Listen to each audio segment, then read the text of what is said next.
Good morning. I'd like to call to order the Public Improvement Commission hearing of December 21st, 2017. First item of our public hearing is on a petition by the Kerr Place abutters for a street name change, renaming a portion of Kerr Place, a public way in Roxbury between Sojourner Truth Court and Ruggles Street, to be officially known in the future as an extension of Sojourner Truth Court. This was new business on November 16th, 2017. This is as shown on a plan entitled City of Boston Public Works Department, Engineering Division, Street Name Change Plan, Sojourner Truth Court, FKA Kerr Place, Roxbury, one sheet dated November 28th, 2017. Hi, good morning. My name is Sophia Transtamar. I'm here from Madison Park Development Corporation. As you've mentioned, we are here to come before for public commenting for extending Sojourner Truth Way from the intersection of what is now Kerr Place all the way through to Ruggles Street.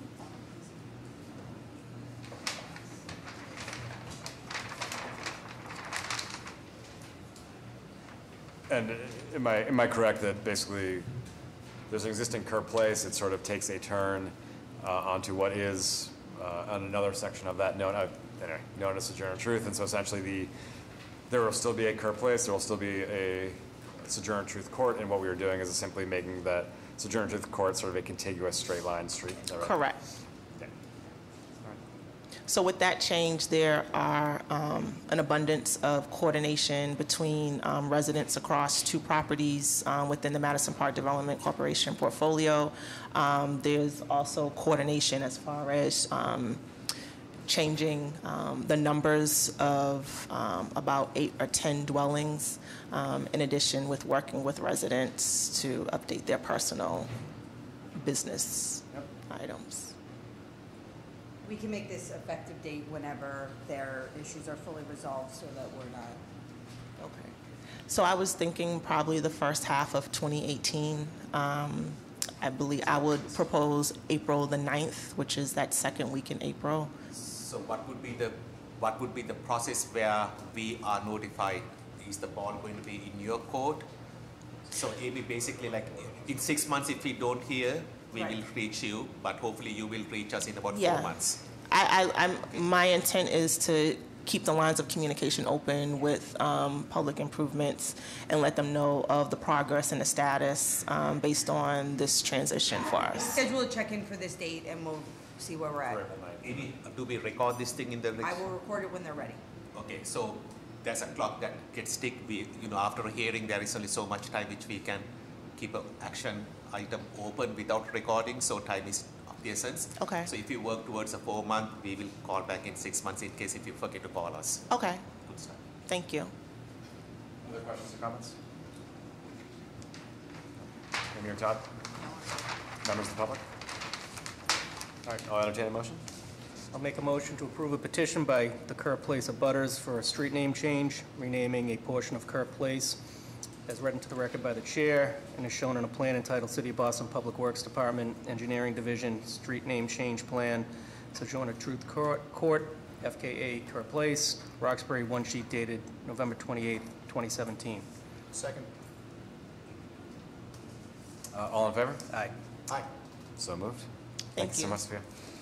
Our next item is on a petition by the President and Fellows of Harvard College for the acceptance of a pedestrian easement adjacent to Western Ave, a public way in Brighton, on its southerly side at address number 114, generally east of Stadium Road. This was new business on December 7th, 2017. This is as shown on a set of plans entitled City of Boston Public Works Department, Engineering Division, Pedestrian Easement, Western Avenue, Alston, 2 sheets dated October 17th, 2017.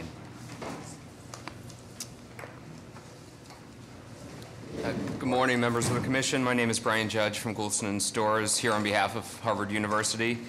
I'm joined by Joe O'Farrell, Managing Director of Harvard Capital Projects, as well as Mark Youngins of VHB, the engineers for the project. By way of background, we're here today in connection with 3 petitions by the President and Fellows of Harvard College in support of work in the area of Western Avenue and North Harvard Street, all part of Harvard's institutional master plan for its Alston campus. As you know, the Commission granted the approval to Harvard for specific repairs and pedestrian easements along Western Avenue around this time last year. and the approvals requested today are an extension east in the case of the pedestrian easement, and the specific repair is along Western Avenue, and in the case of the granted location that we're requesting is along North Harvard Street.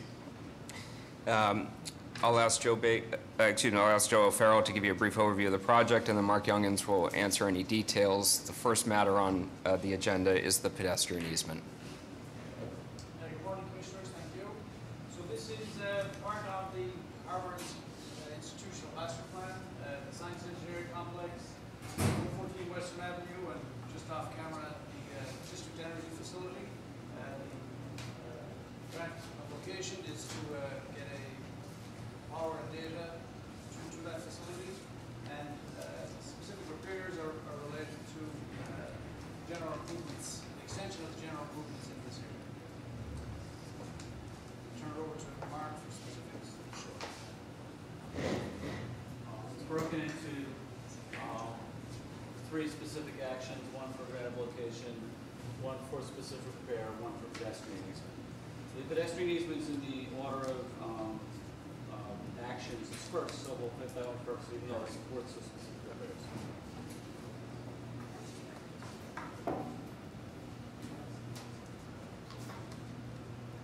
I'll use the specific repair board because it best demonstrates why we need it. The pedestrian easement we're talking about starts at Stadium Road and moves east. And it is necessitated by the fact that the proposed cross-section of the roadway includes improved bike lanes, bus stop, widened sidewalks, landscaped areas, and there's not enough existing right-of-way to hold all those things. And so we're proposing a pedestrian easement on Harvard's land to provide public rights of access related to these specific repairs. Questions or comments about the pedestrian easement? Mark, Yes. we are very excited about Harvard's foray into Brighton to complement all of your endeavors in Cambridge. And we understand the impetus for many of these improvements and the need for it to do this correctly. So my question to you is, are the easements sufficient to provide a corridor that can meet all the transportation needs? That means vehicular, bus, cyclists, pedestrians, and to provide that service for the next decades to come in a very safe and efficient manner. I'm going to assume that you, sir, on their behalf, you being PhD, on behalf of the good university, has thought that through. Because we have other corridors where we have many institutions, case in point is Commonwealth Avenue around BU, and we have encountered many challenges where very awkward situations do come about. But there's limited action which we can take because the right-of-way is fixed. Here we have the luxury of doing something correctly because for all practical purposes it is virgin territory, and I hope that we are not doing any shortcuts here. And I know we are not, but I want us to think this stuff through very carefully so that the building lines are respecting the transportation needs of that corridor. Yeah, we agree wholeheartedly. We certainly wouldn't want to create any situation that was dangerous for anyone using that public way. I don't like that word dangerous because it's an awkward word, but we are forever trying to improve what can be done. Okay, so the assumption I'm making, and it will be a theme for all the items for this and the subsequent items and any work which you all are doing here. We appreciate the fact that you are there. We appreciate the fact that you are making this investment, but it needs to serve the students that are going to be there. And I think one element of that is not just today, but as you think about how your campus expands, that this will be really meeting the needs of the residents of Alston, the needs of your campus, sort of in the future as well. Because now is our moment to get it right. You feel good about this plan? Yeah, absolutely. I think it's received significant internal process. Yes. Thank you so much. Just to add on to that, as part of any institutional master plan, and not only Harvard, but if it's Mass General or it's Northeastern, they always basically are expanding their transportation services. What with the campus institutional build out here, is your build-out of those transportation services, buses, shuttles. Have you take that into consideration? What is that plan? So that is part of the, part of our planning. I don't know if you can throw this back up. So between the two buildings, we're building this new street, which was, granted permission by the commission last year. And there is a mobility hub here, which includes a couple hundred plus bike parking spaces, shuttle drop off and pick up, and some smart boards that tracks your shuttles and lift availability in the area. And then our internal transportation group, as the class schedule for these buildings gets finalized, they can determine what the appropriate shuttle schedule to support that would be. But there's been a lot of thought about how the shuttles get here, how they return.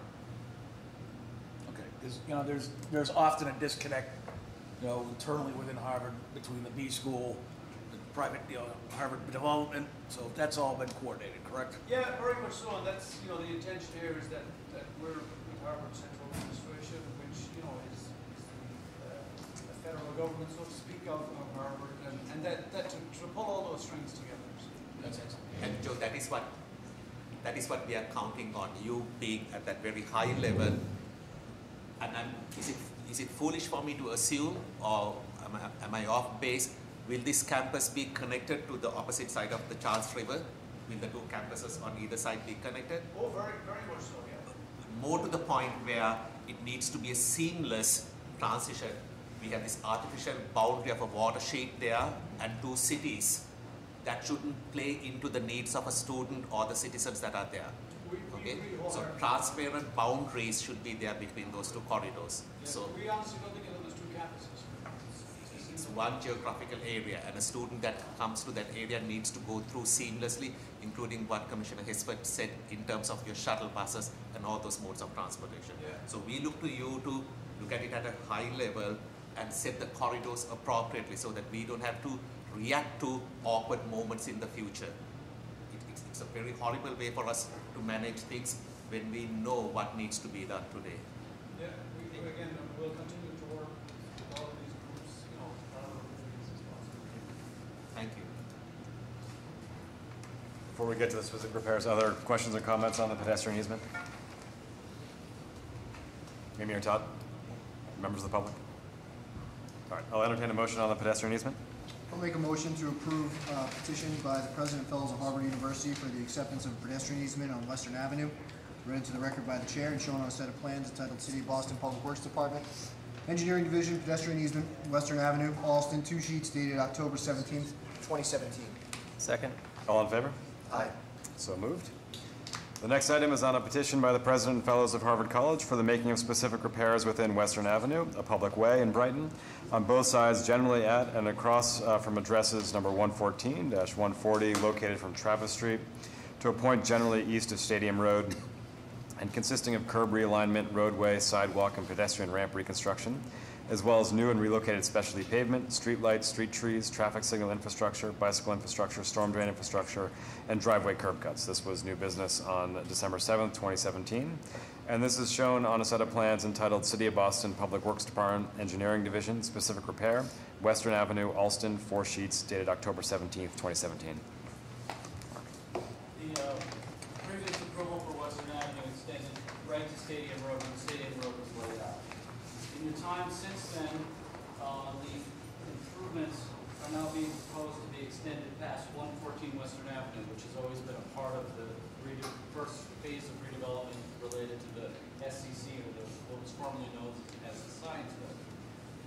The changes in this intersection reflect some updates on the signals, some comments from disabilities on making sure that we've addressed those with sight impairments on their ability to cross the street and the bike lanes, and an update on how this bus stop and shelter all work together. Once again, working with the MBTA and the city and coming up with a plan that meets a lot of different needs, bike needs, ped needs, vehicular needs.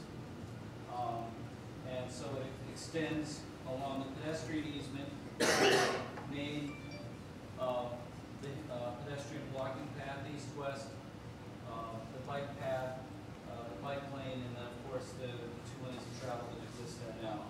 We have lighting, landscaping, signage, hydrants, you know, all the accoutrements extended out to just being on this sheet here.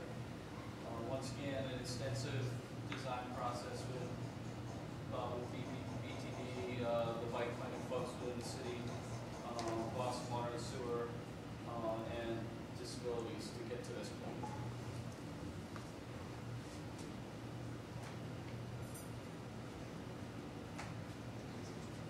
When is this projected to be constructed? We would like to start with this perhaps in 2018, if that's feasible. Okay. And it's basically has been coordinated with all the other projects in the area that are looking for new utilities for all their new buildings, especially in the business school, Harvard Science Complex. So they're not going to be digging this up. Correct. It's the same team as the Harvard science team that, you know, that's us that will be executing that, and we coordinate very closely with the business school. The reason I say that is that it gets frustrating from the city point of view. Is it seems like you're dealing with 3 different entities, and I'm glad you said that you're the umbrella that basically is going to bring these folks in, and I appreciate that. But I just want to make sure that it's on record that we expect that to happen. Yeah. We don't want to be building stuff and then ripping it out. Well, Ed, I'll give you a forewarning that Western Ave will be receiving a new 16-inch water main. However, it will be receiving a 16-inch water main in a phased approach from Soldiers Field Road working back towards Spur Street. It'll extend towards the MWA Intake Station at Spur Street where the new work will terminate.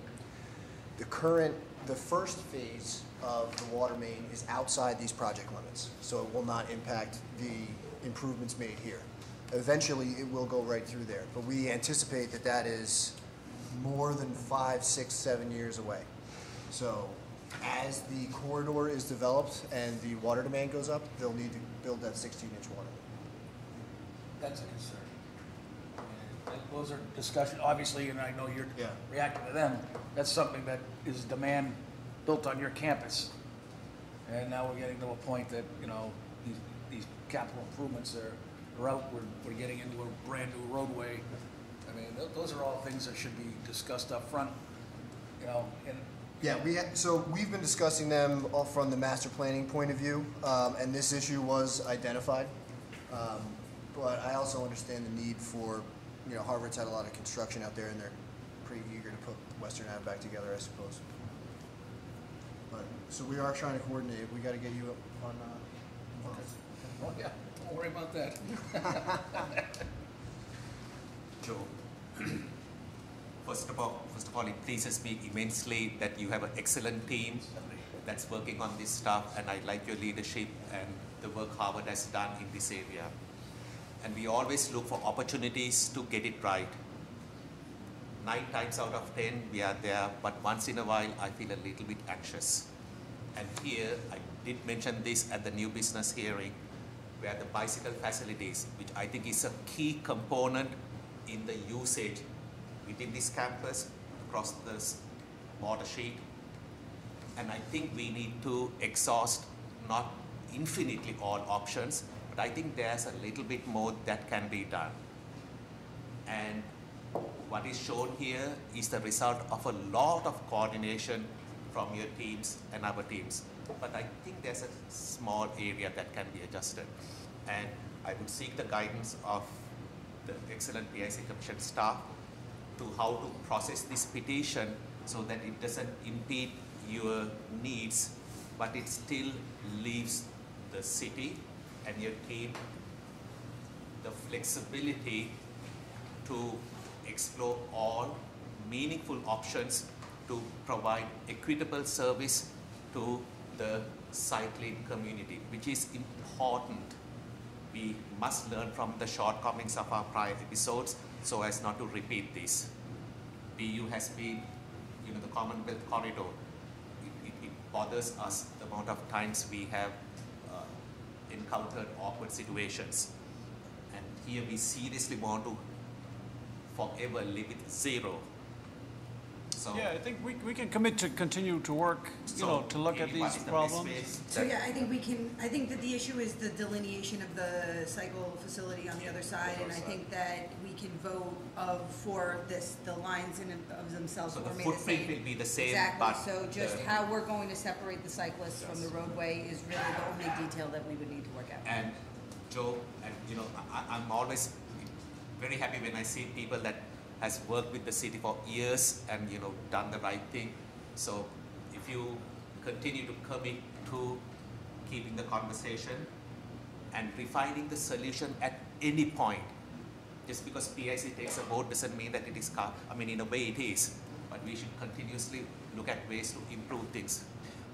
And just to be clear on that, so the south side cycle track, sidewalk red cycle track is obviously a high quality facility. The north side, you have a parking protected bike lane.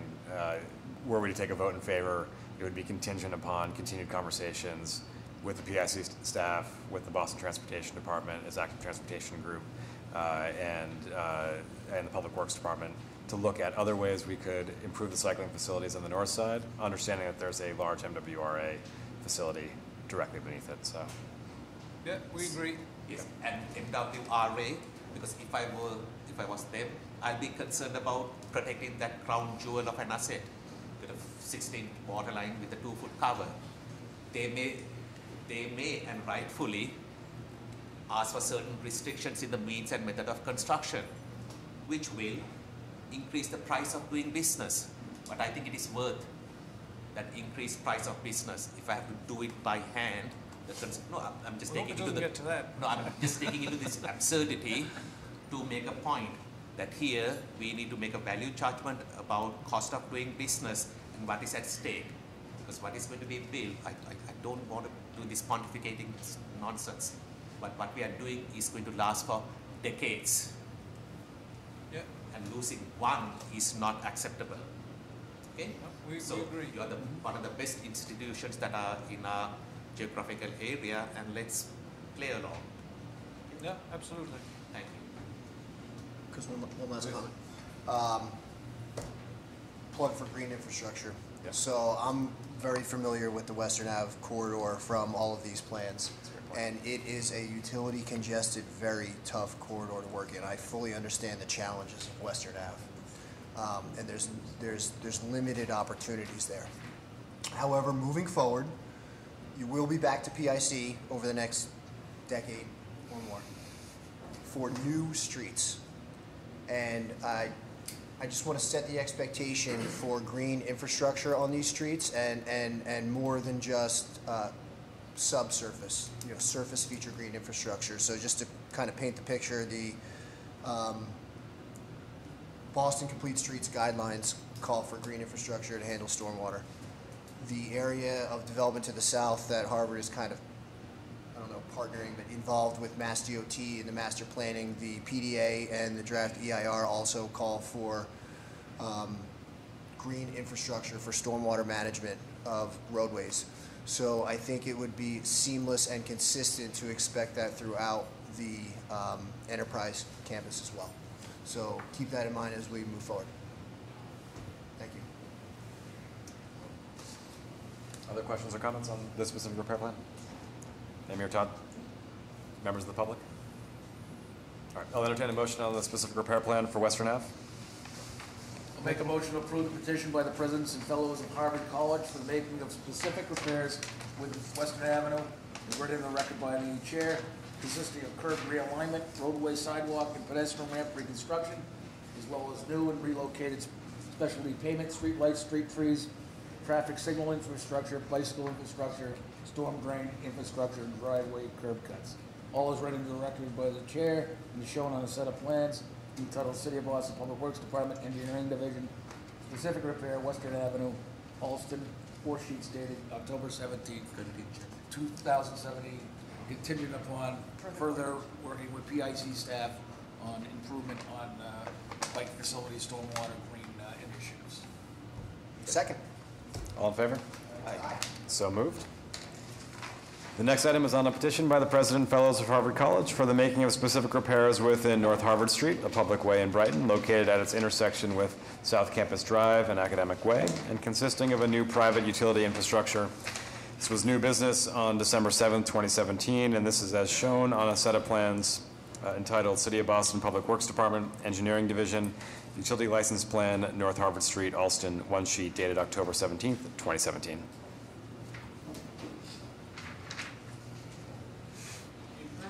Talking about the intersection of Academic Way and North Harvard Street. Academic Way acts as a primary, a new way to get through the campus that's going to be built by Harvard. But it also is part of a route to get utilities between the existing campus and the new campus and over to the district energy facility, which is currently under construction. And we're proposing the extension across North Harvard Street of a primary power line, a primary telecommunications line, private, owned by Harvard Institutional Technologies, and local power and telecom to handle street lights and data connections between the two. So there's main lines and then local, so a total of 4 conduits. Crossing with a shadow conduit added, crossing North Harvard Street, this location. Mark? Yes. The city shadow in your sketch. Mark, sorry, that's my point. Pointer, yeah. Yeah. It's right up No, next no, to no, no, no. the, local For the love of God. In your duck bank sketch, where is the city shadow? No, I'm sorry. Your cross-section, Mark. Cross-section. Here or here? Where is it? Because I'm blind today. City shadow. Which one? Okay, I don't think we did this. there you go. So can you, I'm indicated, I'm not blind. So do, We'll designate it on this. my jokes are getting worse and worse by the day. Okay, so make sure that it is clearly We're known trying to as. say it's right there. You absolutely should get a penny book.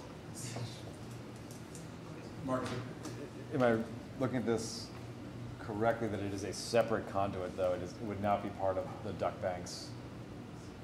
We included as part of the duck bank. Okay. If you guys want No, to, no. there is a separate conduit. I just wanted to- Normally we just call it out as a separate line so you can Yep. say, hey, there it is on the plan. Just that there's a nomenclature which BIC has established that the plan should have. So when we record this stuff, it is clear and nothing is lost in the translation. The street which feeds this is a public street, so there's always the possibility that someone else will want to serve you, and at that point you don't want to dig up this. So it is consistent with what is being asked. Amy, Yes. is it better for them to have a pot 4 duct versus the 6.5-inch? So pot 4. So make sure that they get the right details and it shows properly on the plans before we record this. Okay. Thank you. Is it contemplated that the district energy facility is going to feed up this way? Yeah. So are we going to need to do this again for those large conduits? There's a, yeah, at some point in the future, that's a very, those are very large pipes, and Yeah. as you're aware, this is a very deep excavation. So at this point, we don't have a building for them to feed, so there was no thought of putting it in at this point. Yeah, right now it's just district energy to engineering, but the plan is to what, circle Harvard Business School kind of area as well? In the, Make a ring? like multiple, almost generations, before that would be needed. It's, it's. Yeah, I was just asking if the Yeah, well, intent that was is to the go plan. that So far north. that- Yeah. That's a kind of state-of-the-art utility design would be to have a loop so that at any section, it could be shut down if necessary. Yeah, I would imagine that makes sense if you're going to build that facility. Okay.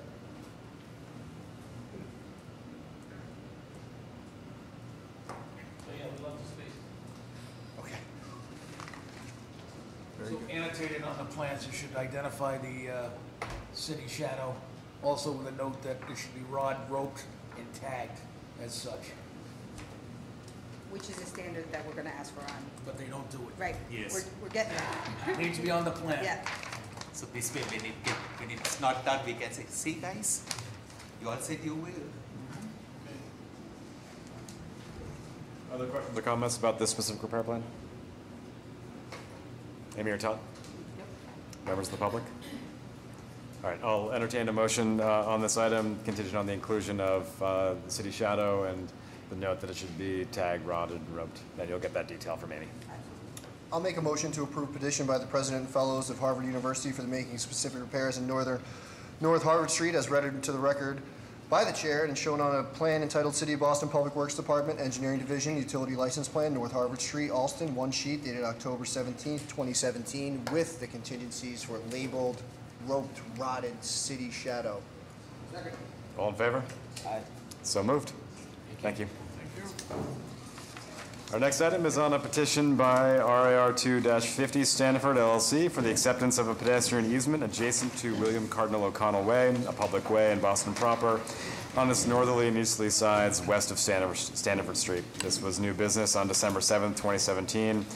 And this is as shown on a plan entitled City of Boston Public Works Department, Engineering Division, Pedestrian Easement Plan, William Cardinal O'Connell Way, Boston, one sheet dated December 2017.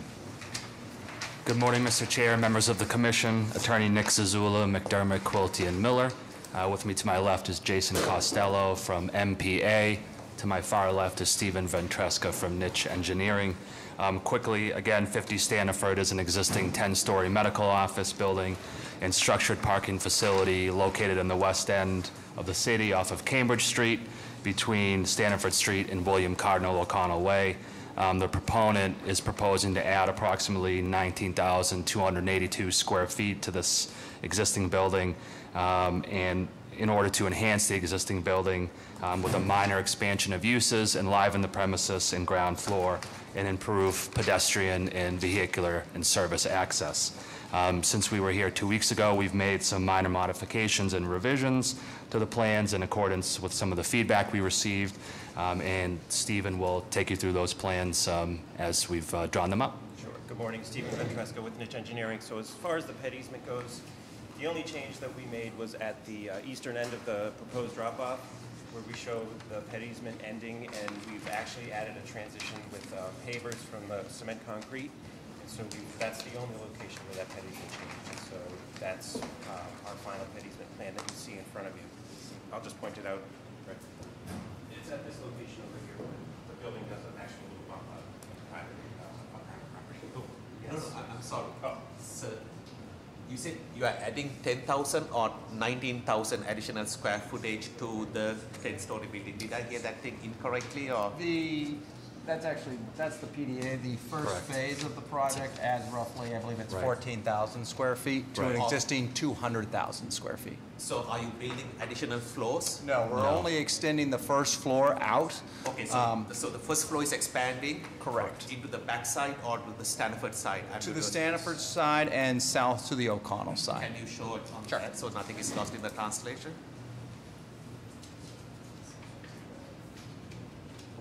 So we're expanding out here the current footprint of the building. Yeah, the columns are right there, yes. Right here. So we're extending this out all the way towards Stanford Street, creating a new line parallel to the existing property line along that. Replatting this, and then extending for this portion in here, south to. Thank you. Yeah. I apologize, but there's a method to the madness. So your main doors that are entering now this area is going to be from where? Because today you have a series of steps of Stanford Street. Correct. So how is that going to be managed? Because this is a doctor's facility and a lot of people with multiple needs need. So approximately in our study of patients, visitors, and staff arriving at the building, approximately 65% of all of the occupants actually enter through the garage at the G1 level and access directly into there and access elevators up directly to the floors. The remaining 25% That arrive. would be 35. I'm sorry. 35, I'm doing math up, but arrive either via the ride, ambulance transport, or through taxi, cab, or pedestrian.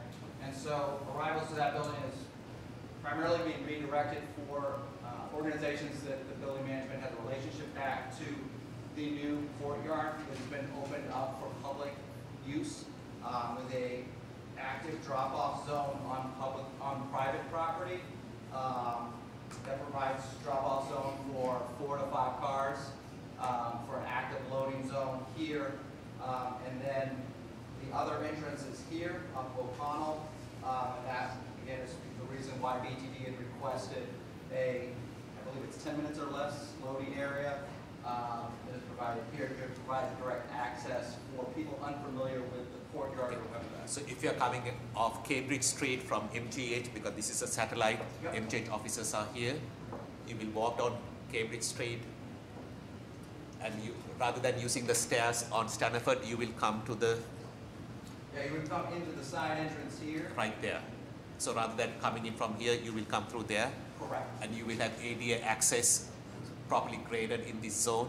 We have ADA access here through the incorporation of relocating the existing ADA ramp to be able to access this.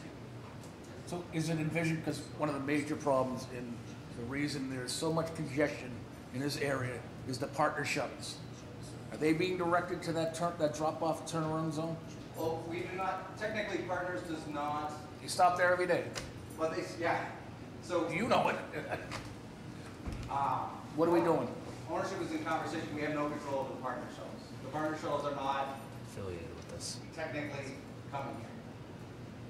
So we have no control over that, and they're in negotiations with. Is this facility part of Partners? No. No. This is independently owned.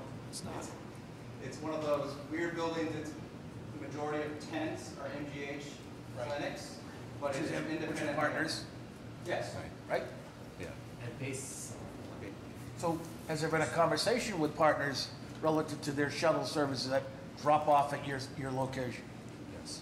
So what were those discussions? Because this is a disaster. Well, the hope here is that by having this extra courtyard, which is now not accessible by vehicles, and having the extra drop-off, and working with with the partners of the building, the ride, and those folks who we can change their behavior, that this will allow for this change of behavior to happen, The biggest right? problem is the shuttles, not Right. the people being dropped off. So the shuttles present a unique problem because they're over the weight capacity of the existing plaza deck, Right. which is further complicated That is right. Yeah. by I was gonna say- EQR owns technically from the waterproofing down, which is a weird relationship for us. We're building over Above the their garage in that parking garage. location, which is still owned by EQR, not this The person building. who owns the entity that owns the building should be able to tell the tenants that are in his building Where to park have his and shuttle. drop off, which we're doing as a result of this, which we are So- doing. So where are those conversations? You talking with Bonnie Michaelman, Joe Crowley, who are you talking with? So may I say it in another way? Have those conversations with Yes. one of those gentlemen. We've had conversation- Mr. we've- Crawley. And if you We- need BTD to be part of those conversations? Okay. More than, We've had conversations with the folks that we have control over, and we are in conversation, my understanding is, with the folks we do not, in order to help redirect this behavior. Because this is like a satellite MGH. There's so much cross traffic. Right. So you are a new landlord. I'm sure you have discussed this with your tenants. Yes. Your tenants should not be surprised by what's happening here. No, no. Okay. No, we're hoping this is an improvement for them. True. But Yeah. could be, Yeah. okay. so So that's a key component of it. Okay. I'm hoping it's an improvement for the city. Exactly. Right. Also, the neck down, you're looking at 10-minute drop-off pickup, not gonna be enforced. You need to establish a valet. That's actively managed. The security desk has been relocated to the O'Connell side, directly adjacent to this, with closed caption camera monitoring to be able to keep people moving through that section. They have no authority to direct any traffic. you have a situation. You are the new landlord. That's the nicest way I can say. Your engagement in managing the situation is Yeah. strongly desired. Okay, and hopefully the conversation will be ongoing conversation, so that if the situation still warrants further dialogue, that you will partner with the city. Right. What we're looking for is active curbside management. Valets, like you're doing in the turnaround, that is actively managed so that we don't have an issue.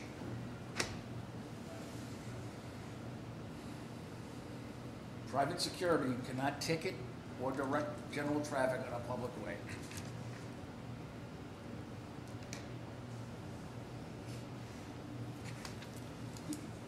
So Yeah, it's just, this has been an issue that we've been discussing with BTD for, I think we're going on 14 months now. And, this is a new proposal to us. We've talked extensively about whether or not this drop-off should even exist. So we're happy to go back and have further conversations, but every time we're going to go back, it's, we're starting over with new ideas and getting the right people to the table from BTD to be able to finalize this so that it's amicable towards both ownership, our friends and neighbors at MGH. We also have several abutters that we've been working with on this process. And this one this one small drop-off has been the lightning rod for this entire very minor development for the client. So if we need to re-engage with BTD and have our friends from MGH at the table, that's something that's going to need to be facilitated through It's only going to help you. BTD. Right. We're not trying to make things worse. We're trying to make things better, totally understand So that. if whatever we Trying can, to help you. no, whatever we can do to make it even better, we'll do it. And if it's having further discussions, we'll do it. And truly appreciate that. Yeah. Yeah. Edie, can we take the lead in? Yeah, absolutely. I'm with you. Okay. There you go. And Commissioner Gregory, this is your comments are not about necessarily the easement or the design, but about how to make that design a success. For Operational aspects. Exactly. Yeah, Just to be. Understood. If it doesn't work, we just put it back. So do you have on your construction development, have you submitted a construction management plan? Lee Kennedy is in the process of developing that, and we'll be submitting that. We're waiting pending for the projects for the architectural and site is in with BPDA for design review. In conversations with Michael Knitzo, we've just kind of cleared that, and we're waiting for the paperwork. Lee Kennedy then will be submitting their construction plan in association with their permitting. Obviously, being a smaller product, this is an extremely busy area, and a lot of this work is within the, public walk, right away, et cetera, what Lee Kennedy's going to do. So that needs to be discussed up front, how we're going to achieve this good project. We'll reach out to them and ask them to submit that as soon as possible and get that conversation started. Excellent. Quick question on the pedestrian easement before we get more comments on that. So with the pedestrian easement, that will then allow essentially a path of travel around the entirety of the building that is no less than 6 feet and up to 8 feet in various places. Is that Correct. Majority of the travel way is between 6 and 8 feet. It's like 6.5 feet, but majority is 8 feet. Stephen, and you have walked the site to make sure that there are no poles, street lights, or any other funky stuff that's going to get in the way? That is correct. That is correct. So hopefully I shouldn't go and bang into anything. Correct. You're in a medical facility, you'll be all right. That's where I go. That's why I go. I have many a... So we're actually, just to clarify, add some more detail, we're actually putting planters along the curb edge, which is where the lights are currently. So that part of the travelway will not be where you want to go because of the planters direct you between, or around in the back. Yes. Who's maintaining the planters? You nice people. that's part of an LMI? Is that right? Yeah. Okay. You And have- Chung, where the LMI has been developed? Yeah. And we can hold off on recording this until we finalize Yes. whether or not that pickup drop-off area is going to remain exactly the way it's shown. And that's an operational, and as far as the drop-off zone, that's something we'll work out. That doesn't have to be part of the. So on the pedestrian easement, are there other questions or comments? Amy or Todd? Members of the public? All right, I'll entertain a motion on the pedestrian easement. Make a motion on a petition by RAR2-50 Standiford LLC, the acceptance of a pedestrian easement adjacent to William Cardinal O'Connell Way, is read into the record by the chair and is shown on a plan entitled City of Boston Public Works Department, Engineering Division, pedestrian easement plan, William Cardinal O'Connell Way, Boston, one sheet dated December 2017. Second. All in favor? Aye. So moved. Next item is on a petition by RAR 2-50 Stanford LLC for the making of specific repairs within the following public ways in Boston proper, consisting of curb realignment, sidewalk and pedestrian ramp reconstruction, as well as new and relocated specialty pavement, street trees, landscaping, street lighting infrastructure, and driveway curb cuts. Stanford Street on its westerly side at address number 50, north of O'Connell Way, and William Cardinal O'Connell Way on its northerly and easterly sides, west of Stanford Street. This was new business on December 7th, 2017. This is as shown on a set of plans entitled City of Boston Public Works Department, Engineering Division, Specific Repairs Plan, William Cardinal O'Connell Way and Stanford Street, 50 Stanford Street, West End, Boston, 3 sheets, dated December 2017. I know we've already had some conversation, but if you can give us an overview of the specific repair plan, that'd be great. Absolutely. Stephen Tresca for the record, Vision Engineering. So we're as part of the specific repair plan, a new widening, or the existing widening of a curb cut to 24 feet, which will allow it to get us to the access that we discussed previously. We're also upgrading our electrical manholes to the current city standard. We're providing a ADA compliant ramp at this corner of William Cardinal O'Connell Way. And as we come around the previously mentioned drop-off as we get closer to Stanford Street. We also are providing a 7-foot, at least between 6 and 8 foot, mainly 7-foot drop-off for pedestrian travel way. That is pretty much in a nutshell the specific repair. I will put we're adding 3 new street trees. We're going to tree hearing on January 4th, which is our good schedule. Stephen, this is a minor detail but relevant. If you can, so right now you have a handicapped ramp. Slow down, hold on. If you can, you have a handicapped ramp that takes people from this zone to your building. When you do this, that ramp is not going to be sufficient. Basically, my question is, during construction, how are you going to transition the ability for someone in a wheelchair to get to this building? Because if you are building this, that sidewalk is going to be defunct because the ramp. So can you walk me through how you're going to stage the construction so customers still can access the property? Well, so the existing, if I can talk about the existing travel path first. I mean, people come to this corner, they cross here, and then they come up this way. So we would envision that they would continue to do the same and come across. Okay, but think about when you are doing the when you are building the drop off, what happens? Because now you've taken the sidewalk out, and you just have the ramp.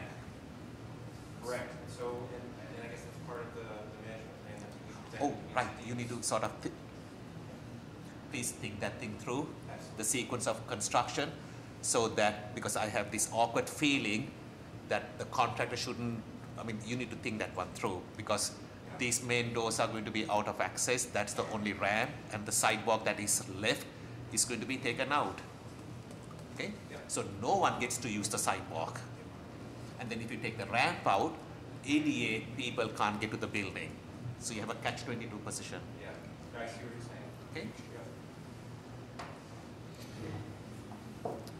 Yeah, I think there is the opportunity, we'll definitely bring that up to Lee Kennedy as we're looking at the phasing, but there is the opportunity to maintain that existing access to get up and enter in from the O'Connell entry while we build the new, or from the Stanford entry while we build the O'Connell entry. Just a and then sequencing thing, because Yeah. sometimes one forgets to do that and then it becomes... Accessibility has been a big part of the conversation in the design and corrections to the existing sidewalks around the property, and will be maintained through the feasibility of during construction.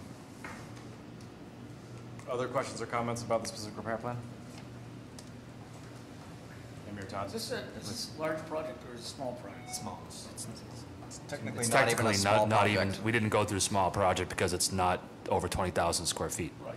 It's 19,000. We went through extensive design review and discussions as a part of the You did one PDA. of those $19.99 thing, right? Yeah, exactly. Or did you do that?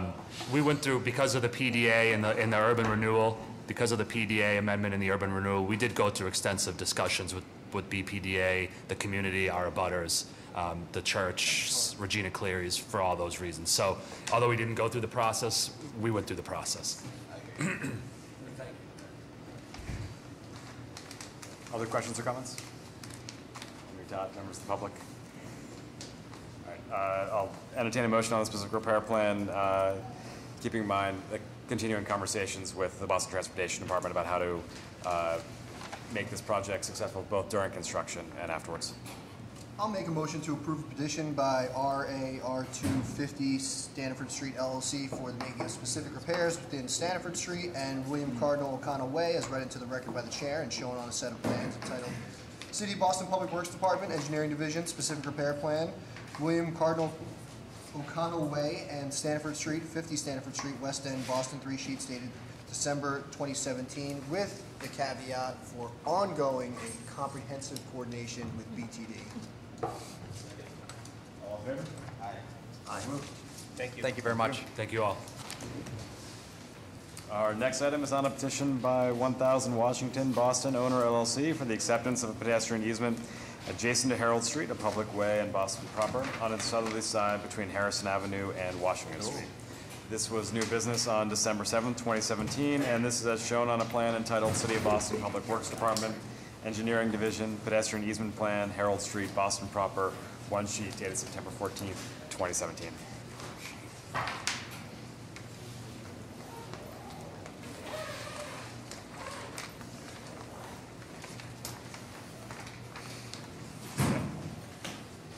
Members of the commission, my name is Paula Devereaux. I'm an attorney at Rubin & Rudman in Boston, and with me is Todd Fremont-Smith from Roblom Company and Brian Postlewaite from SMMA.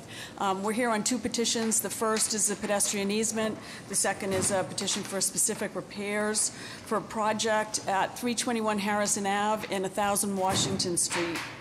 This is an approximately 83,000 square foot property that's bounded by Harold Street, Harrison Ave, Mullins Way, and Washington Street.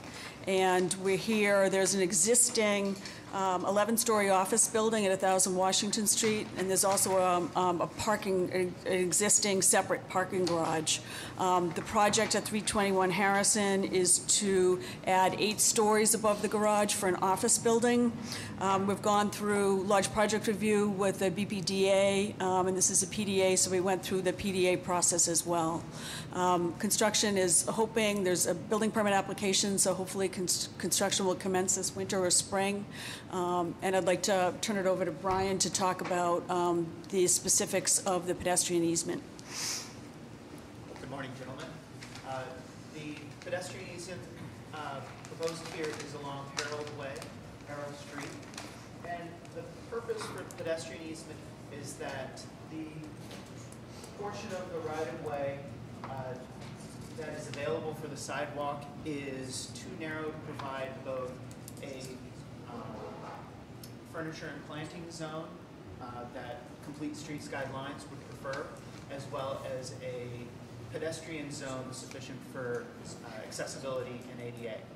So what we're proposing is increasing essentially the available right-of-way for the sidewalk by 2.7 feet. That will give us a space for a 4.5-foot furniture zone, as well as a 5.5-foot pedestrian zone. That gives us a little 6 inches of extra space so that we're not concerned of any pinching of the accessible route for pedestrians. The proposed building is behind that line where it hits the ground, so the columns are coming down and hitting outside of the proposed easement. You'll see in the section here, the building does overhang the easement, but of course doesn't overhang the property line. At what height? The easement we're requesting terminating at 45 feet. At 45 feet. You overhang to the ground. What is the height?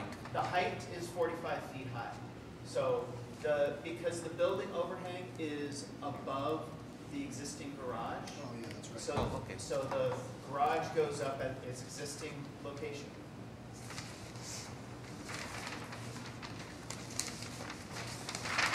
And the dimension is 2.7 feet along the length of Harold Street, with of course the roundings, because the existing property corners are already radius. We selected the 2.7 feet because there's a slight variation in the existing curb line, so we wanted to make sure that we were getting at least a 5.5-foot minimum pedestrian way through the course of Harold Street. 2.7 feet. 2.7 feet. So 0.7 of a foot. I'm just trying to make sure, I'm seriously saying this, but with a sort of a tongue in cheek. Make sure that you all do this in a way so that someone who measures it is not doing halves of inches. So 0.7 of a feet, multiply that by 12, you will figure out whether that's a round number or a decimal. Okay? So, the surveyors, you guys need to take a little bit of professionalism into the work that is being done, so when it actually gets laid, someone is not trying to find out 3/4 of an inch on a tape. Typically, since we're using surveyors in this, they prefer to use decimal feet as opposed to feet and inches, so that's why we left it at a decimal foot. But I'm happy to convert it. Translate it to make sure that when it gets laid out, it gets done correctly, because sometimes we have to come back to settle issues on inches and it's kind of silly afterwards. Okay? Yeah, sure. And that is because someone couldn't find out 3/4 of an inch on a tape. So the 2.7 foot wide easement results in a 4.5 foot furnishing zone and about a 5.5 foot, 5 3/4 foot sort of concrete path of travel throughout the duration of Harold Street. Weird numbers to get to a whole number. I know, but that's Yeah. right. But that is essentially what you're creating through this pedestrian easement is a wider furnishing zone and then a continuous path of concrete travel. Is that right? Correct. And you're giving this freely. With the goodness of your heart. Yes. Yes. So on Harrison Avenue, adjacent to the driveway, there's a handicap ramp. What is that? On Harrison, adjacent to the... Between the lawn area and the driveway. On the specific repair. Specific repairs. Unless let's vote. Oh, that's So we vote on this. Any other questions or comments on the pedestrian easement for Harold again, Street? if you were here in the previous hearings, my question again is 2.7 feet is adequate to provide the transportation improvements that are needed or whatever is to support on Harold Street? Yes. Okay. Yeah. 32.4 inches. Nicely done. All right, questions or comments on the pedestrian easement? Amy or Todd, members of the public? All right, I'll entertain a motion on the pedestrian easements. Approve a petition by 1000 Washington Boston Owner LLC for the acceptance of the pedestrian easement adjacent to Harold Street, as read into the record by the chair and as shown on the plan entitled City of Boston Public Works Department, Engineering Division, Pedestrian Easement Plan, Harold Street, Boston proper, one sheet dated September 14th, 2017. Second. All in favor? Aye. Our next item is on a petition by 1000 Washington Boston Owner LLC for the making of specific repairs within the following public ways in Boston proper, consisting of curb realignment, roadway, sidewalk, and pedestrian ramp reconstruction, as well as new and relocated specialty pavement, street trees, street lights, bicycle racks, landscaping, irrigation infrastructure, storm drain infrastructure, and driveway curb cuts. Harrison Avenue on its westerly side at address number 321 between Harold Street and Mullins Way. Washington Street on its easterly side at address number 1000 between Harold Street and Mullins Way. Harold Street on its southerly side between Harrison Avenue and Washington Street. William E. Mullins Way on its northerly side between Harrison Avenue and Washington Street. This was new business on December 7th, 2017, and this is as shown on a set of plans entitled City of Boston Public Works Department, Engineering Division, Specific Repair Plan, 321 Harrison Ave and 1000 Washington Street, Harold Street and Mullins Way, South End Neighborhood, 4 sheets, dated November 17th, 2017. Again, Paula Devereaux, Rubin and Rudman, and this is the petition for specific repairs, and there will be repairs on every street around this building in connection with this project. The repairs are to coincide with the city's Harrison Ave guidelines, which I believe is at 100% design. There's been a lot of coordination between the project and BTD and the BPDA and Public Works over exactly, and Boston Water and Sewer too, for what has to be done around the building. So Brian can walk us through the specific improvements that we're seeking approval for. Would you like me to go around the entire building first and That'd then be great. questions, or do street at a time? No, Brian, first of all, just let us know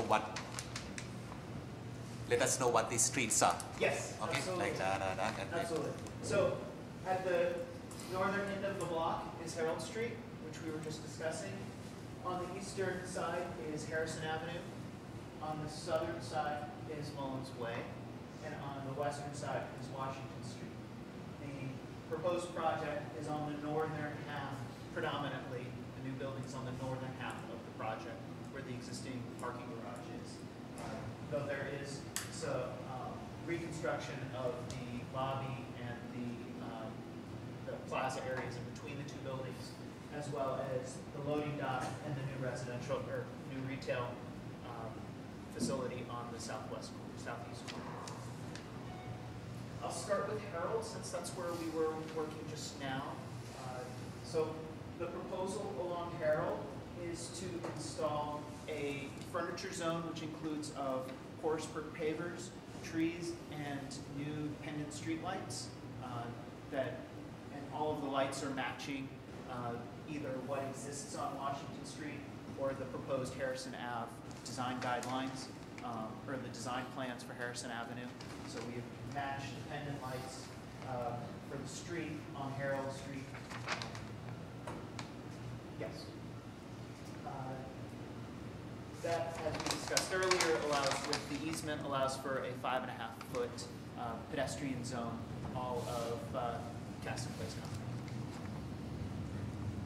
Turning the corner to Harrison Avenue has obviously the most work, in part because Harrison Avenue is being reconstructed, so we will match the curb line and the design that the BTD has proposed for Harrison Avenue. We're constructing a new furniture zone. That furniture zone also includes a porous paver strip adjacent to the curb line, and adjacent to that is a new raised planter system for the street trees along this stretch. The raised planter's about 6 inches, so the tree roots definitely continue below the sidewalk elevation, and the porous pavers will be contributing to a structured sand-based soil, planting soil, to support the trees and also to aid in infiltration of the runoff from the site and the sidewalk. The sidewalk in the public right-of-way is not ready. It's like 9. Yes. The pedestrian zone is 9 feet. The planter is 4 feet with the paver strip of 5 foot, all inclusive of the curb line, and this is approximating the existing BTD plans for Harrison Avenue along this block. So this gets to my question. Yes. You're showing a pedestrian ramp. Is that part of a pedestrian arcade coming through at that point? I don't understand. You may want to go for your other, take that board down. The rendering, yeah. Yes, and right through there. Oh, Yes, yes. Oh, this pedestrian ramp right here. Yes. Great question. Yes, I understand. So what this area is, in the existing conditions, there is a shuttle drop-off at this location that is set away from the curb line. As we move the curb out, because the existing tenants, which I believe is the state, it utilizes a private shuttle to access the site. And what we are including is a space for the shuttle to park and a handicap ramp, because the shuttle is handicap accessible, to provide a way to get from the shuttle across the curb line at this location. So it's going to park in the bike lane? So it'll park, so what we've done in the TAPA, we've agreed to shift the parking down so that there is a striped area there that would allow for the shuttle pull-off out of traffic to unload. It's a wide area. It will require passengers alighting to cross the cycle track before entering the sidewalk. So my concern is the same as the project down the street. We're creating a pedestrian arcade, connections. Basically encouraging pedestrians in that area to a mid-block location. So the likelihood, if they're going over to Whole Foods or they're going somewhere else, they're gonna cross at that point, unsignalized, unprotected. And we just had a fatality here yesterday. Over there. So we don't. We had a situation, a very awkward situation over there last night. It was a fatality, pedestrian fatality. Okay, from crossing at a. So we don't know, but right now you are introducing more pedestrians into this zone because of this very nice project. And there's connectivity between the various usage. You've got a Whole Foods on this side. So we need to take a step backwards and ask yourselves, where are people going to walk around? Okay, so let's design this thing in a way, Deborah. Because I prefer to have those planners basically blocking that access where that ramp is, moving the ramp down to take it out of that arcade. So we're basically forcing pedestrians in a crosswalk location instead of encouraging them to cross mid-block, which is inherently dangerous, obviously. So are you asking questions so Sure. that I understand what you're getting at? Are you suggesting that it may be better to take the shuttle drop off and shift it down to this area? Correct. And either provide a new ramp for that or use the existing crosswalk ramp? We can discuss that. Right, correct. And shift one of these tree planters up. Probably two. Probably two. enough to make that feel uncomfortable to cross there. Right, so it forces So them it forces to- you to go left or right. Yeah, so you naturally won't walk across the street at the mid-block. Right. So You also have to consider, making sure that the shuttle drop-off isn't going to impede southbound traffic because there is no southbound traffic on Washington Street. You have to go on Harrison. Correct. So you can't block that travel lane. Right. It's a Well, critical. and that's why I was suggesting in which case we would shift those 3 parking spaces to the north and basically swap them in location so that there would be a place to pull off out of traffic and allow for you. Again, you'd still be in the same situation where you're crossing the cycle track, but it puts you in a position where you're at the retail zone as opposed to at the arcade. And as well as at a crosswalk. Paula, I'm sorry. Sir, your name again? Todd Fremont Smith. Todd, sorry, Todd, this is your baby, right? Yes. Right, okay. I think this is a good idea. No. Yeah. I try and say this thing as precisely as possible. And I'm sorry, I'm going to issue. I-93 on-ramps are over here. Yep. Lot of you are building up in this zone. Yes. So it's a nice spot. Yep. No one held a gun to your head. You came here willingly, and we appreciate that. But all the traffic that is going to be generated in this whole zone, you know which street they are going to use to get to I-93? Harrison. Harrison, yeah. Okay? I mean, this is not rocket science traffic engineering. This is just common sense stuff. So you are going to, lot of vehicular traffic are being introduced here, agitated, irritant people that just wants to get to I-93. And then you have a lot of pedestrian cross traffic in this zone simply because we are the commercial institutions, the Whole Foods. Yes. So you have a very awkward situation here with pedestrians who wants to just go get some food with cars that are trying to hit I-93. Those two are competing interests. Yes. So you need to impress upon your designers so not to leave a false sense of security for some person just to wander into that street. Understood. So that's what we are asking Understood. you. Yeah. The disaggregation of the block that comes from the 9th floor. Right. It is a commercial office building lobby, so we don't actually think in practice many people will walk through the office building lobby, although they may. But I do think you're right that the office workers are going to Whole Foods I mean, every they day. have lunch every deals day. over there. So okay? what's being proposed is actually, I think, a good idea, and we're happy to make those adjustments.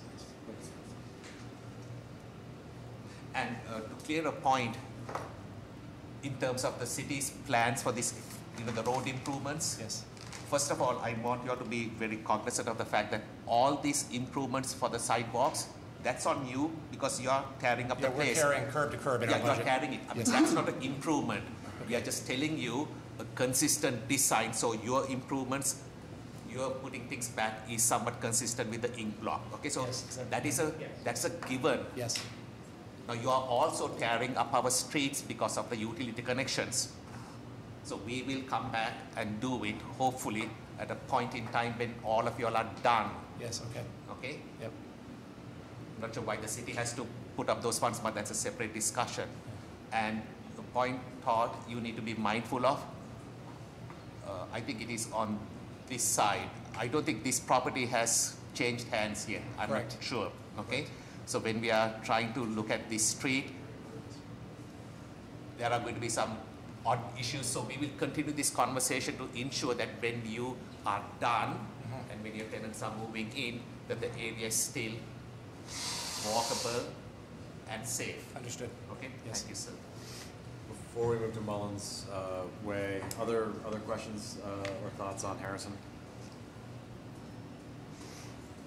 Actually, one quick, is there any sort of visible difference or distinction between the portion of the sidewalk that is essentially the public's sidewalk versus the plaza that you've created or will be creating out front? The only appreciable difference is the scoring pattern as we come into the arcade will be slightly different, but by and large, it's all the same.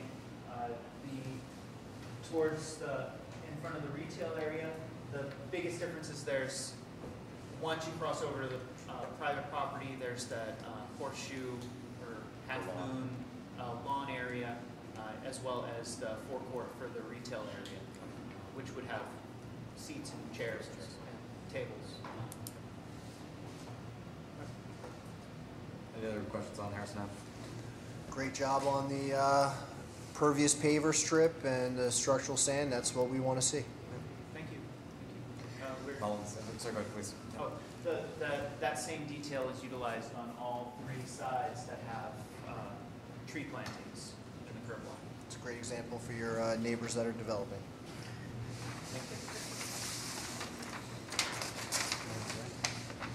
Mullins Way is along the south side. We're following the industrial alley design guides from the Complete Streets guidelines.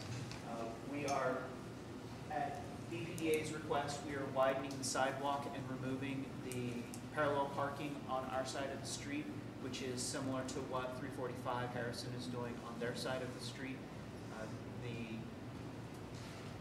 Basically what it comes down to is their sidewalk and our sidewalk end up being, to the property line, end up being the same.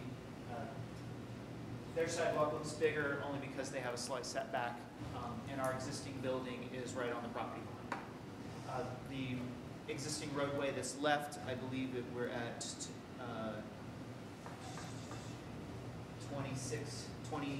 24 feet wide roadway, 26-foot roadway. It's centered on the center line between the two sidelines. So both sides are essentially mirroring the other as far as what portion is asphalt roadway and what portion is concrete sidewalk. Again, here we're doing a paver strip along the edge. Since we're not planting trees in there, it's going to be an impervious paver strip because we don't have anything to recharge the tree. I take that back. I think we were doing pervious pavers in here, but we're not doing the structural sand because we don't have the trees. And again, we have the concrete walkway for pedestrians. The loading dock here is existing.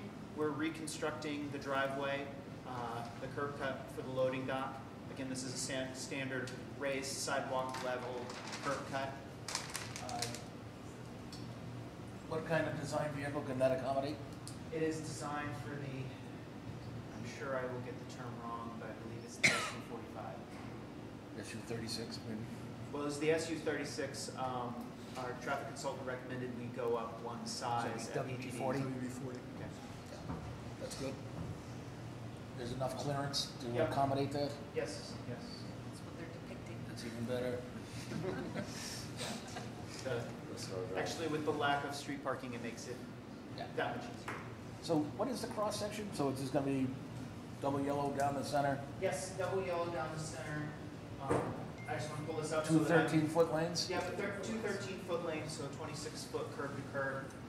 We have a 4-foot paver strip and a 7.5-foot pedestrian walkway.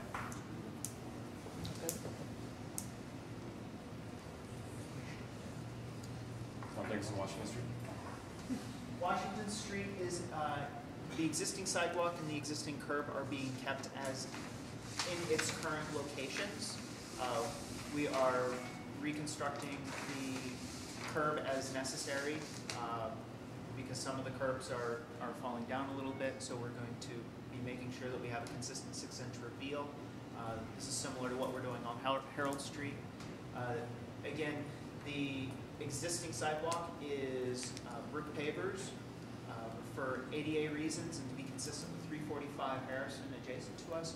We're reconstructing from the property line to the curb line with new porous permeable pavers against the curb line with a minimum 5-foot concrete sidewalk against the property line. The existing trees will be removed.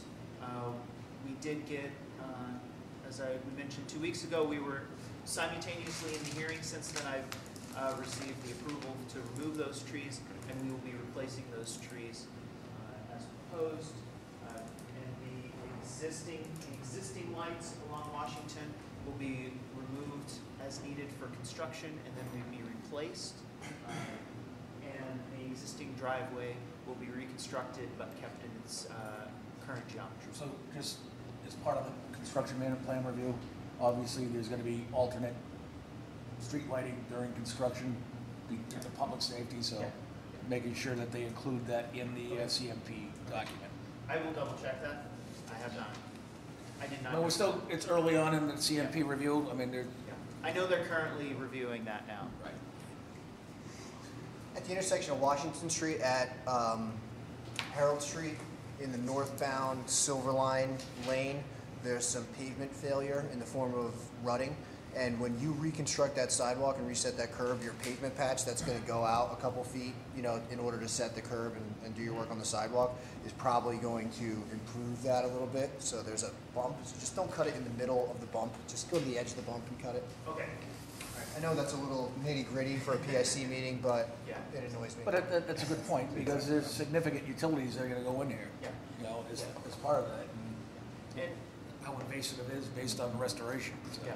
And for what it's worth, the majority of the utility, I think we only have one utility cut in Washington Street. The majority of the utility connections are on Harrison and on Mullins Way. That's right.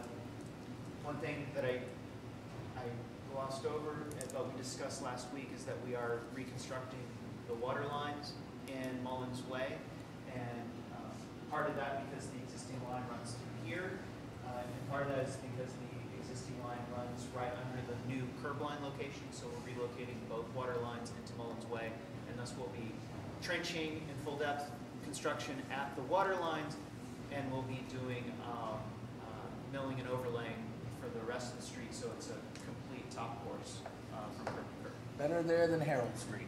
That's good. Yes, Harold Street's a bit more busy. Closest Silver Line stop is East Berkeley. There's not a Silver Line stop. Right in front of the building. Right in front of the, oh, it is right there. Silver Oh, Line and that's the stop running. southbound Got it. here, and the northbound Silver Line stop is here. On, Right, got it. So in it's front of not 340. one block down, basically. Yeah. So that brings us back to Harold Street. One question about the streetlights. So you guys are essentially replacing all of the streetlights, potentially with some exceptions, on Washington Street. Correct. And it looks like you've got obviously power going to them, but not necessarily fiber. Is that Right, so, yeah, I will talk to you about adding an additional fiber and power run for these streetlights. Okay. But you're thinking the fiber and the power would be co-located with the proposed conduits? Yep, it's just gonna dead end in a different handle. Okay, all right. I mean, this going back to what, the same treatment should be for pedestrian arcade on the Washington Street side. So in this case, who's on the other side? Basically, are you suggesting, and I think this might be a good idea, to take these, because we don't have a shuttle drop, the Silver Line doesn't stop here, taking this existing tree line and adding an extra tree? So Trees or planters. Planters, so that way you can adjust it. And I'm more concerned about that because of the market across the street. Yeah, In this location, we don't have raised planters along the street. We could consider introducing them. They're not currently existing on here, but that would be something we could I consider. would appreciate the consideration. Todd,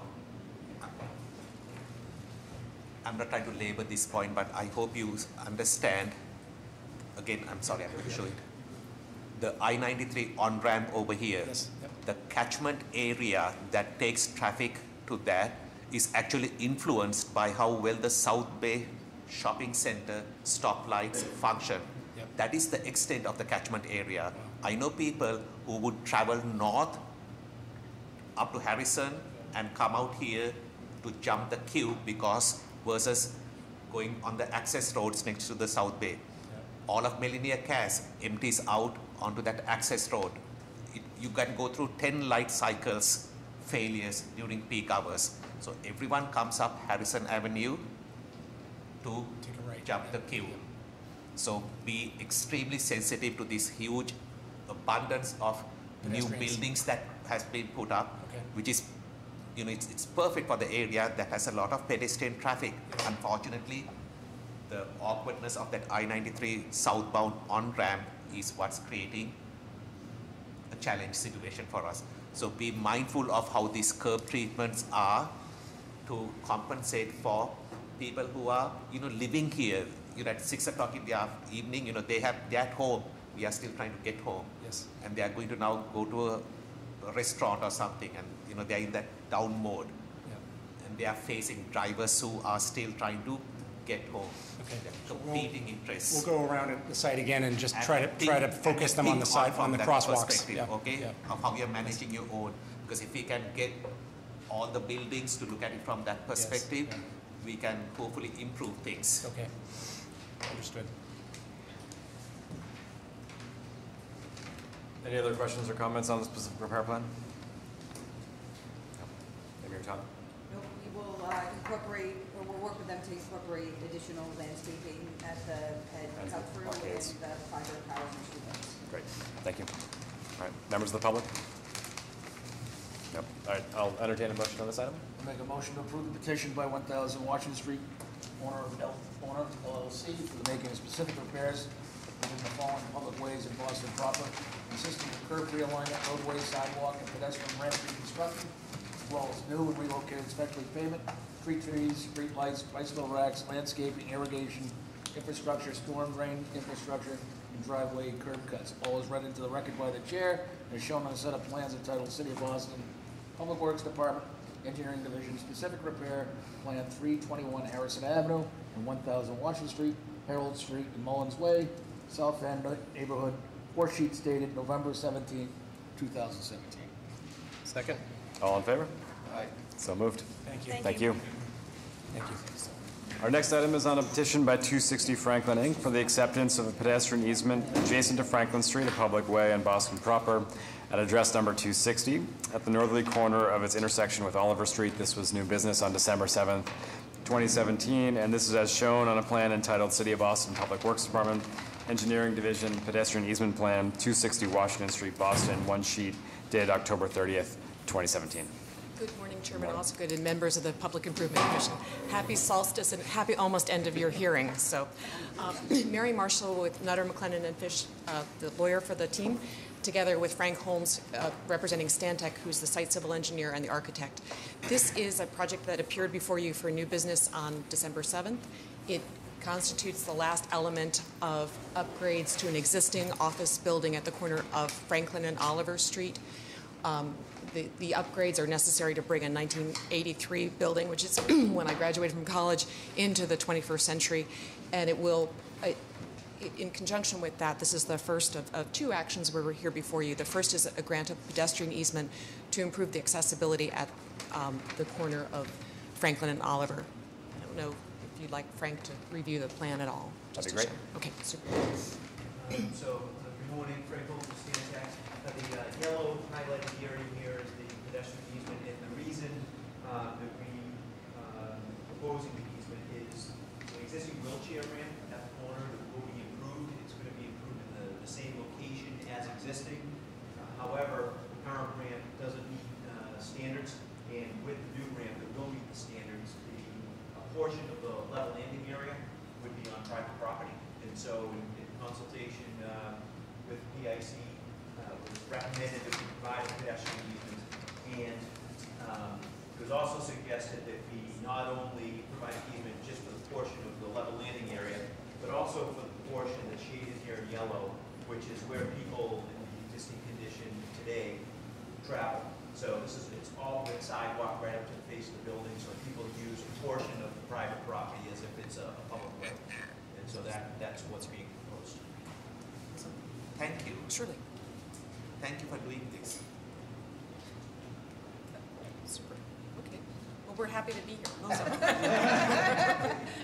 In the world of all that comes through this commission, once in a while it is good to see that you folks do what is needed, because everyone else tries to encroach on our property. You are giving, and we appreciate that. Thank you. Well, you have good advocates. No, we are basically excellent staff, but it's a partnership. Right. And we appreciate you. So tell your surely wonderful I will convey. Yes, they're nice people. They're in Chicago, but they decided to stay there as opposed to come here.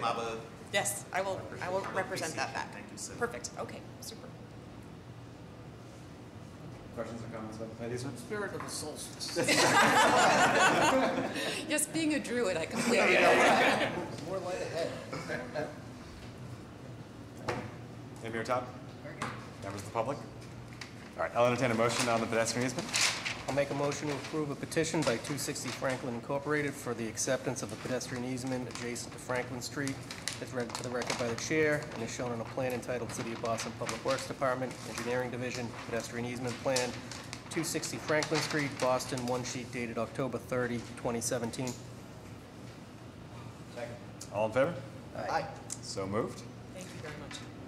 Our next item is also on a petition by 260 Franklin Inc. for the granting of a projection license for the installation of a canopy over a portion of the sidewalk within Franklin Street, a public way in Boston proper, at address number 260 at the northerly corner of its intersection with Oliver Street. This was new business on December 7th, 2017, and this is shown on a plan entitled City of Boston Public Works Department, Engineering Division, License Plan, Canopy, 260 Franklin Street, Boston proper, one sheet dated September 25th, 2017. Thank you, Commissioner. Mary Marshall again with Frank Holmes. This is the second action where we're requesting canopy approval at an elevation of 20 feet 8 inches above the street in sidewalk to improve the appearance and the visual attractiveness of the lobby at the corner of Franklin and Oliver. And I don't know if you would like to go through the details, Frank? Do you have a visual of it other than the plan sheets? Do you have a visual? Artist rendition, anything. We do not. So do submit one for the files.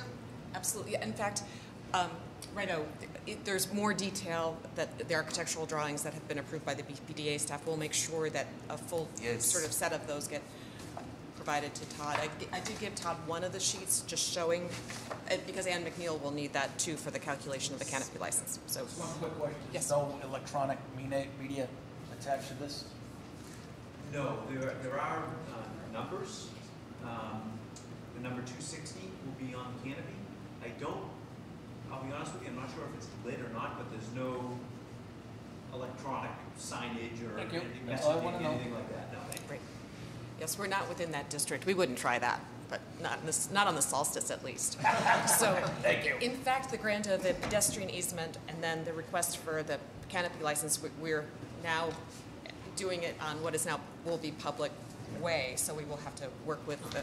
So we're trying to do the right thing. Righto. So right. that whatever the visuals are not a point of distraction right. at yes. an intersection. These are the little right. things. All it takes is 0.1/10 of a second for a driver to get distracted, and that car goes 4 feet, and that's all it takes. Exactly. This is intended to provide for pedestrian wayfinding, because right now, I don't know if you've familiar with the building, it's kind of awkward, undulating, not very welcoming.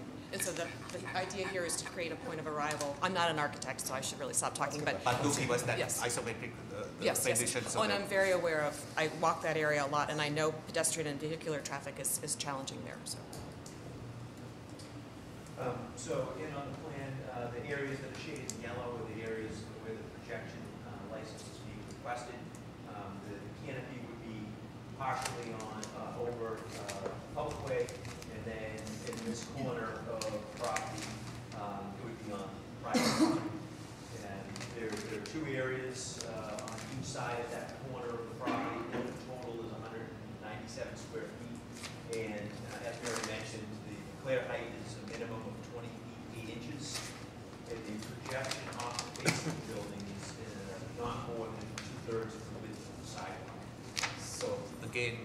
this is the public hearing for the record. The intersection of Oliver and Franklin, how is that intersection controlled? What type of a traffic control device controls it? Is it free for all, stop sign, or a stop light? Stop. Four-way stop. Stop control. Beautiful. Okay. So none of this stuff is going to compete with any other. Thank you for checking, Chairman. Yeah. I mean, I think of, yeah. And I always wait for cars to stop before entering into the. Other questions or comments on the projection license? Any other members of the public? I'll entertain a motion. I'll make a motion to approve petition by 260 Franklin Inc. for the granting of a projection license within Franklin Street as read into the record by the chair and as shown on a set of plans titled City of Boston Public Works Department. Engineering Division, license plan, canopy, 260 Franklin Street, Boston proper, one sheet dated September 25th, 2017. Second. All in favor? Aye. So moved. Very much. Thank you. Our final item is on a petition by Light Tower Fiber Networks for a grant of location with lead company status and no participants to install new telecommunication conduit with city shadow within the following public ways in Boston proper. Cross Street between Commercial Street and Hanover Street, Hanover Street between Cross Street and Fitzgerald Expressway Surface Road, John F. Fitzgerald Expressway Surface Road between North Street and Hanover Street. This was new business on December 7th, 2017. And this is as shown on a set of plans entitled City of Boston Public Works Department, Engineering Division, Grant of Location Plan, Light Tower, Cross Street, Hanover Street, JFK Surface Road, Boston, 5 sheets dated October 2017. Morning. My name is Chris Murray, and I'm representing Light Tower Fiber Networks, petitioning to install conduits for telecommunication on Cross Street, Hanover Street, and Surface Road. The method of installation will be microtrenching. And we will include City Shadow in the build. We solicited to rent City Shadow, but there wasn't any available, and we also sought out participants, and there weren't any takers. Total length of the installation is about 1,650 feet, and the only issue of note from last meeting was the streets involved are actually under the jurisdiction of Mass Highway. And that was brought to our attention by Amy and Todd. We've since approached Mass Highway to obtain the necessary permits from them as well. So just part of the permitting process, Public Works will not give you the excavation permit. The traffic restrictions and approval comes from the city transportation department. Let's be clear on that. Absolutely. And that's the agreement we have with Mass DOT. Absolutely. I apologize. I believe I had to step when you were here under new business. So hopefully I'm not going to throw a wrinkle here. Amy, is this the first time we are cutting the surface artery? If my memory serves me correctly, and that's about 2 decades of stuff. This may be the first time, micro trench or not. This may be the first time we are. We've done it in dribs and drabs. This is the first larger run. But that's why they're going to the state as well. Right, so my concern is, you open that door and suddenly everyone is going to chop this thing up. And, the taxpayers of the country spend about $17 billion trying to get that roadway, not just the underneath. Amy, my point is, so you reached out to all the telecommunication companies, and how many participants did you get? We didn't get any. Okay. The core fiber systems run exclusively. MFS, no, they're not, they didn't participate. It's my old company. Not participate. They have existing facilities. On this? Not where we're going. I met with the gentleman downstairs to look at the city shadow when there wasn't any available. Who's the John, gentleman? yes. John Fleming? So the proximity of your micro trench to a curb line is, so here's the sidewalk, Edgestone.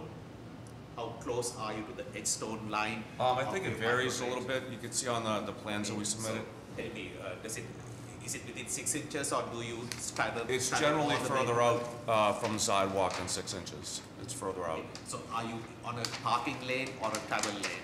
Because even that micro trench. I don't think there's a parking lane on that street. So it would be in the travel lane. Oh, there's a parking lane. On Cross Street? Yes. You can see part of it goes in front of the Callahan Tunnel, so there's no parking there, but on Cross Street here. I don't see any parking there. From Fulton Street, I believe. You're losing my point, or either that or I'm failing to make my point. Micro trench is the least intrusive way of chopping up a street. Correct. Okay. Of all the streets that are in Boston, this is the one which we are trying to preserve the most. You know why? Because we spend a couple of $1 billion trying to get this thing done. No, that's all. Okay? Okay. So we are hypersensitive to any scars on this. Because the first cut, you know what happens? Some other charming person is going to come and cut it up. You know why? Because they are going to say, hey, we loved you. So I want to know where that cut is so that it is not visually obvious. If it could be beneath a pavement marking, that's Okay, our or if it is desire. as close as possible to the curb line as possible, so it is not flat down the middle. Because just because we give you a grant of location, I'm sorry, just because we approve these plans here, we are not telling you exactly what the offsets are from the edge stone. So it needs to be out of sight, meeting your needs. Okay? Understood. And Amy, this stops short of the Freedom Trail by about 15 Well, they feet or have, so? they've coordinated with the project on Hanover Street that we just approved, Perfect. so that those facilities can be timed appropriately. Yeah, we met with them after the new business 2 weeks ago. Great. I can handle that level of coordination. So obviously, my concern is that there was extensive utility coordination with the corridor during the Central Artery project. We built out tons of utility in this area with Expanse, and we're saying there's nothing available. Eversource, the fiber optic, you know, I mean, I find that hard to believe. Verizon, I mean, these are brand new facilities. Well, relative, yes. And you know, the city has a 5-year moratorium. You know, that's like one size fits all. And I hope you recognize the fact, or you understand our concern. We have a 5-year moratorium. You're aware of that, right? Like, Oh, absolutely. Okay, got it. But you know, that interesting little rule applies whether I'm a punk little neighborhood street versus the most expensive street. That cannot be the case, right? I mean, common sense prevails. Understood, yeah. So this is the first, you're the first that's trying to seek this commission's permission. So you need to do your work, so it's almost like we gave you permission, but you can't be seen. Well, I think, you know, taking into account that we are micro-trenching, the width of the cut is a ½ inch. And that's probably as non-intrusive as we could possibly be. But the quality of the contractor's work, because I'm seeing some of the micro-trenchers, guess what? I'm seeing it. The product that we use for the restoration is made by Sterling and Lloyd. They're a firm out of England, and that's the top-rated product to fill the micro-trench with because it bonds so well with the asphalt. So I think it's like $45 for like a gallon. So there are these two separate issues. One is the location of the cut and making sure that if you cut, you're cutting in a way that protects the asset to the best extent possible and doesn't sort of damage it or just create a sort of a visual disruption. The second piece, though, is back to Commissioner Hesser's point, which is, do we need to cut it all? Do we need to actually, is there any available conduit any place? And can you just walk us again through what you did to make sure that there was no existing conduit that would essentially We have extensive plans of all or most of the telecom providers in the city of Boston, and we regularly discuss these things, and we did not have any match that would help us to build what we need to build and the drops that we need to make along this particular construction. So you talked to Eversource, you talked to Verizon, the telecom. I think Eversource might be the only one that we didn't talk to. Why wouldn't you do that? Why don't you, I mean, obviously, this is a huge run. And even if they did have conduit there available, the likelihood that it's going to be in the spot that where we need it is probably low, but we will make that attempt. Hopefully you're not looking to do this construction season because I've got this guy here inundated with the north end. Yeah, I don't know what the schedule is, but you know, we'll work with you and your department to get it done appropriately. Yeah, we're gonna be in this area because we're trying to get ahead of the MassDOT reconstruction of Washington Street. Exactly. So we're currently designing water main work, in this general area to be constructed as soon as possible, after the winter weather. So more coming. Sorry. Never told. And I think we have made contact with your department as far as coordinating those types of things. Faces out, yes. Yeah, so we'll work through that channel to coordinate the work, so, Yeah. Absolutely. Other questions or comments on this? Amy or Todd? Members of the public? All right. I will entertain a motion contingent upon reaching out to Eversource and seeing if there is any existing conduit that you can use for this project, and with the provision that you'll take all steps possible to ensure that the cut is done in a way that meets our highest standards. And please forward the PIC staff that documentation, that conversation. Just so that we can so that we are in a better position to manage the next person who wants to follow you and cut up these streets. At least we can say, hey, you know what? Someone spoke to you and you said no. So timestamp the thing, give it to us. Okay. Understood. Thank you, sir. Is there a motion? Make a motion to approve a petition by Light Tower Fiber Networks for a grant of location as read into the record by the chair and is shown on a set of plans entitled City of Boston Public Works Department, Engineering Division, Grant of Location Plan, Light Tower, Cross Street, Hanover Street, JFK Surface Road, Boston, 5 sheets dated October 2017. Second. All in favor? Aye. Aye. Thank you so much. Thank you, everybody. Hope you have a happy and safe holiday. To you as well. Before I make a motion to adjourn, I just want to thank our partners from the cable office, Sarah and Chong, my fellow commission members, and most of all, Karen, Todd, and Amy for a fantastic 2017. Looking forward to 2018, and with that, motion to adjourn. Great job. I'll make a motion to adjourn. Second. All in favor? Aye. So moved. Also wanted